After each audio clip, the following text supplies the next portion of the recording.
Welcome back to the Odd Council. I have a story today that I just absolutely have to share with you, like right away. Oh boy. Okay, well, I can already tell by your tone that I am going to completely hate this. You really are, and I need you to just mentally prepare yourself, and you too, listening at home, because this is one of those stories that it's totally going to alter how you view your everyday surroundings. Okay, my anxiety is already spiking. Set the scene for me. What are we talking about here? So we're looking at a woman named Mara, and she has a completely regular, like, totally mundane office job. You know the kind. Right, like fluorescent lights, cubicles, totally average. Exactly. The Yeah. kind of place where the biggest drama is, someone leaving a passive-aggressive note on the microwave. So, fast forward to a random weeknight. It's a Tuesday. Okay. She is at home. She is in her sweatpants, totally checked out for the day. And then her phone rings. Let me guess. It's work. Yep, it's her manager. Oh, absolutely not. At night. What time are we talking about here? Because there is a very strict cutoff for when a boss should be calling you. 10 p.m. 10 o'clock at night. Yeah. No, that is a massive red flag right there. I mean, unless the building is physically burning down, there is no reason for that. That's exactly what I thought. But, like, it gets worse. He doesn't just call to ask a quick question or, get a password. He tells her she has to come back to the office right then. Wait, he makes her go back in. Yes. He frames it as this absolute code red emergency.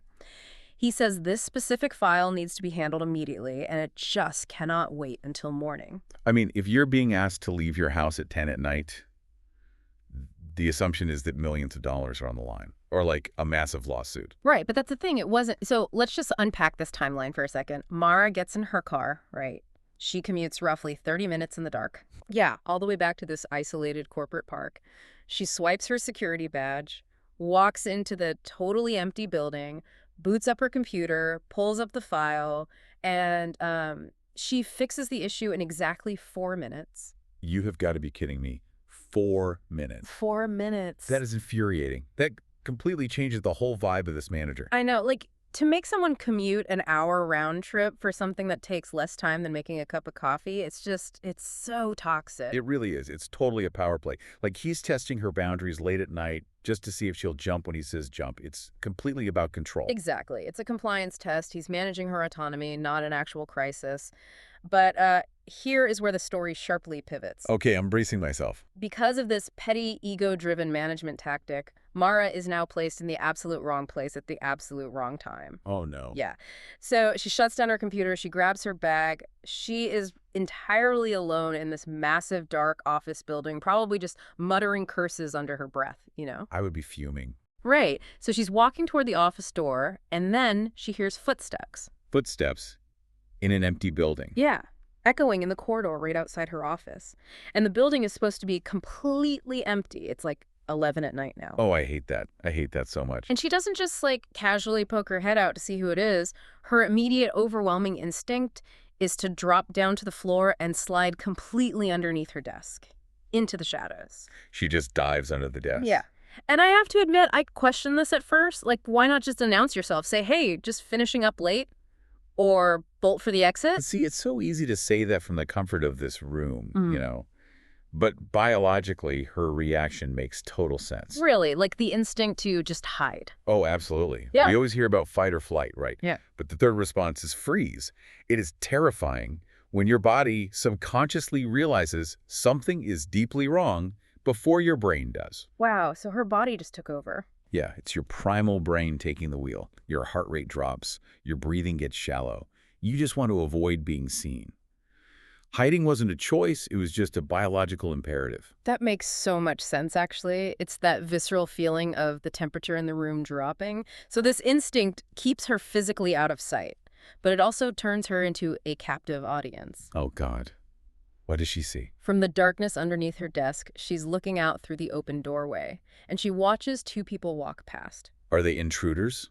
Like masked guys? No, they are her coworkers. Two people from her department named Dorian and Lena. Wait, her coworkers. Yes. That is somehow infinitely worse than seeing strangers in ski masks. That completely shatters the illusion of safety. I said the exact same thing. Seeing people you know in this context is just a massive mental glitch. Like, you make small talk with these people at the water cooler. Right, you share a coffee pot with them. Exactly. And seeing them here in the dark doing something they shouldn't, It's terrifying. So what are they doing? Just walking? No.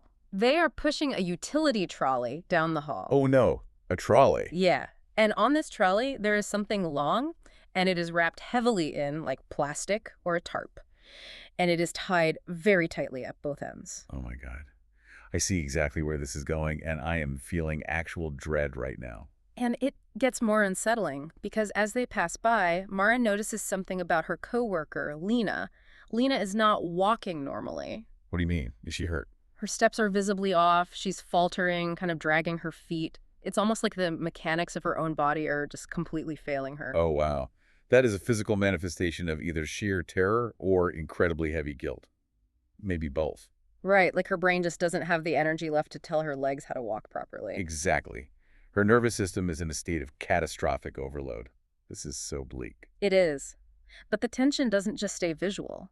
Right as they are passing Mara's office, something happens. Something falls off the trolley. No, please no. Yes, it hits the hard tile floor and it rolls.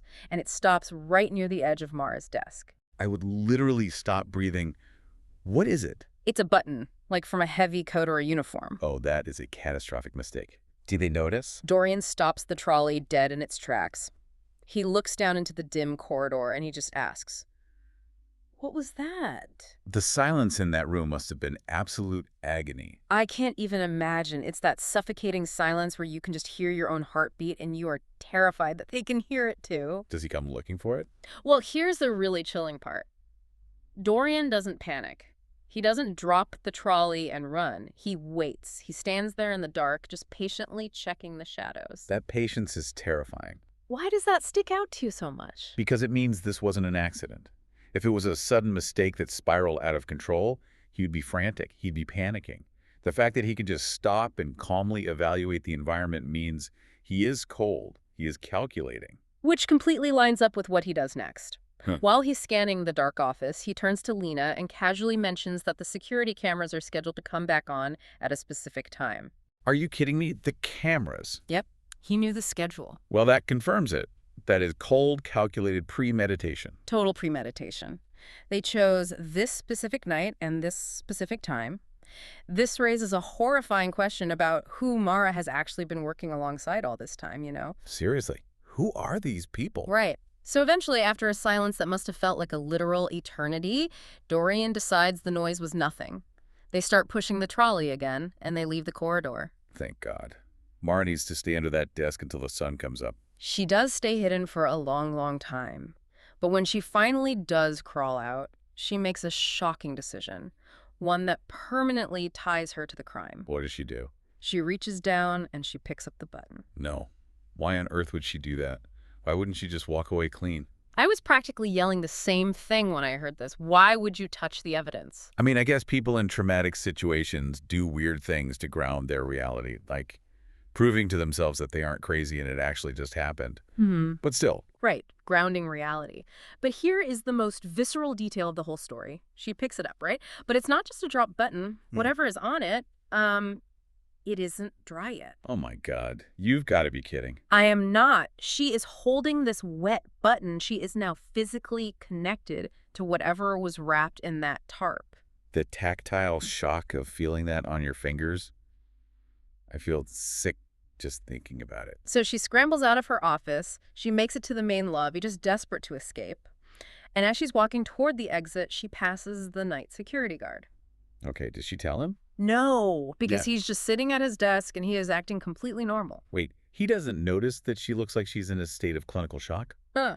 Or that she has something wet on her hand? He notices absolutely nothing, doesn't look spooked, doesn't care that she's leaving an hour after coming in. He just gives her a nod and a wave. Okay, we need to talk about this guard, because this introduces a crazy fork in the road. What do you mean? Well, which is scarier. A security guard who is completely oblivious to a crime that just happened literally down the hall. Or a guard who is pretending not to notice because he's in on it. Oh, wow. If he's complicit, that means the danger goes way beyond Dorian Lena. Exactly. It means the building itself is essentially a trap. Everyone could be in on it. That is arguably scarier than the trolley. So now Mara is out of the building. She is sitting in her car in the parking lot. Safe for the moment. Right. Her manager's toxic boundary testing forced her into the office. Her freeze response trapped her under the desk. And now, holding this wet, damning evidence, she is trapped in an impossible psychological nightmare. Because she knows what she saw. Exactly. But importantly, Dorian and Lena do not know that she saw it. Which is the only thing keeping her alive right now. It's an ignorant shield, but it is an incredibly fragile one. Because what if they review the building's digital access logs? Oh, true. If they see her keycard swiped in at 10 p.m., she is a massive loose end. Yeah. If they figure it out, she's the next target. Which brings us to the ultimate question and the real reason I brought this to you today. Let's debate this dynamically. Okay, let's do it. If you are Mara, sitting in your car, staring at the steering wheel, what do you actually do next? Option 1, call the police. I mean, morally, yes. You call the police. But practically, if she calls the cops, what happens if that security guard tips Dorian off? Right. What if the trolley is already loaded into a van and gone? Exactly. Then all she has is a button and a crazy story. She hasn't solved a crime, she's just painted a massive target on her own back. And what if Dorian has dangerous connections? If you strike at the king, you better not miss, because if they don't get arrested, she has to go back to work on Monday and sit in a cubicle next to them. Which brings us to option 2, I assume. Option 2, she stays perfectly quiet, she throws the button into a storm drain, drives home, and never speaks of it again. That keeps her physically safe for now, but mentally. That would ruin her. You're talking about complex PTSD. Having to pour coffee next to Dorian in the break room, knowing what he did. The cognitive dissonance of trying to act normal would slowly destroy your sanity. Plus, like we said, if they check the logs, she's still a loose end. True. Okay, option 3. She keeps the evidence. She hides the button somewhere safe, just in case they ever come for her. Absolutely not. That is incredibly risky. Holding on to physical evidence of a severe crime is a literal death sentence if it's found. So every single option is terrible. Every single path leads to absolute disaster. So I have to challenge you directly here. It's really easy to be brave when it's just a story, you know. But if you strip all the distance away, you are sitting in the driver's seat of your car, the engine is off, you have a wet button in the palm of your hand. What do you actually do? Honestly, I admit total defeat. I try to find the logical path through things, but there is no logical path here. I think the sheer weight of that realization would paralyze me all over again. I truly don't know what I would do. And that is the exact horrifying paralysis of the situation. No matter what she chooses, her life is completely ruined. It's just a lose-lose scenario. So, to you listening right now, I want you to genuinely consider this. Strip away the comfort of your commute or your living room right now. Put yourself in that dark parking lot. What would you do? Seriously, think about it. Because it's a completely impossible choice. Anyway, thank you for tuning in to The Odd Counsel with us today. Yeah, thanks for listening to us stress out over this. But I do have to tell you, the story is far from over. Wait, really? Oh, yeah. What Mara decides to do next, the choice she makes before she turns the key in the ignition, it changes absolutely everything. Oh, I cannot wait to hear this. You are definitely going to want to come back for our next episode to find out exactly how this unravels. I'll be here. Until then, everyone, stay safe out there. Yeah. And remember, mind your business at night. And maybe the next time your phone rings late at night with an urgent request from your boss, just let it go to voicemail.